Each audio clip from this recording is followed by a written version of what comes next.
Well, hello everyone. My name is Markus Lloyd, and I am the CEO and Executive Director of Threaded, a biblical racial reconciliation, unity, and justice ministry. And today I want to take a little time to talk about how the diversity of culture and ethnicity in the church is so core to what God is trying to accomplish here on earth. Now, I start this by looking at the passage Revelation 7:9. And in Revelation 7:9, we see all tribes and tongues and nations in the throne room of God worshiping God. And so the question has to be asked, how did we get to a situation where we have all those people in the throne room of God? And what I want to do right now is take you just through a brief apologetic, if you will, of multiple verses in the Bible that shows how God intentionally worked to make this happen. And it starts all the way back at Genesis 1 in the creation of man through Adam and Eve. What we have to understand is for all the colors that we see of human beings throughout the world, we have to understand that God must have downloaded something into the genetic code of human beings to create this beautiful collage of skin colors.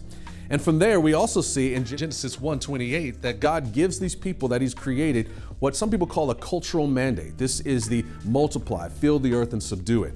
God is, yes, asking people to create more children, but He's also asking them to create culture. Now we move to Genesis 10 and what some people like to call the Hall of Nations, where we get an understanding of all the different nations that are being created after Noah. Then we move to Genesis 11, and Genesis 11 is the story of the Tower of Babel, where language is introduced into the world. These nations and these people speaking different languages start to break down into smaller tribes. And in Genesis 12:3, we see that God actually engages a particular tribe, the tribe of Abraham, and He gives them this mission to be a blessing to the nations. And throughout the Old Testament, they are physically blessing the nations in all kinds of ways, so much so that parts of the nations actually become a part of this tribe of Israel. We see this articulated most acutely in Matthew 1, the genealogy of Jesus, where we find a couple of Gentiles in there in the forms of Ruth and Rahab. And so we know that these Gentiles have already made their way into the people of God. Now we have Jesus, right? And He goes, and when He dies on the cross, something really cultural and ethnic is happening there. You can't find it in the Gospels as much, but if you look over to Ephesians 2, we see that it talks about this idea of Jews and Gentiles, right, being formed together as one new man. And that Jesus on the cross broke down the wall of hostility between them and created him into one new man. Now, after Jesus dies and rises again, we find Him at the ascension with His disciples, ultimately giving them a challenge where He says in Matthew 28:19, He says, "Go and make disciples of all nations." And ultimately what He's saying is go now and engage these different ethnicities all over the world and tell them about this reconciliation and this new covenant that they can have with God. Now in Acts 1, we also see Jesus at the ascension saying to His disciples something very similar where He says, "You will be my witnesses in Jerusalem, in Judea, and Samaria, and to the ends of the earth." Another way in which to engage the different cultures and nations from all over the world.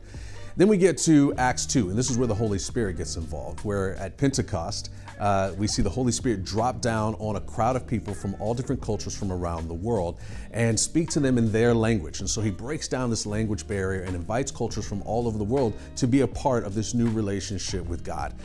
After that, in Acts 10, we see now God breaking down the barrier of ethnicity with the story of Peter and Cornelius, where the Holy Spirit drops down on Cornelius' house in what some call a Gentile Pentecost. And ultimately, this house is Cornelius, who's a Gentile Roman centurion. And from there, we get to see the gospel move forward in both ways with Jews and Gentiles. And this is most expressed very well actually in Acts 11 at the story of the church of Antioch, where we see Jews and Gentiles coming together to create this community together. And when people see this, this is the first time when Jews and Gentiles and ethnic cultures come together, creation of a church, it's the first time where people start to call this group Christians. And so we see the church starts in a multi-ethnic way, and then the arc of the church moves towards multi-ethnic in Revelation 7, 9, and 10. Now, what you may be asking is, how can we have a church that starts multi-ethnic and ends multi-ethnic, and then we look at the church in the United States and we see that we're still one of the most segregated institutions in the country?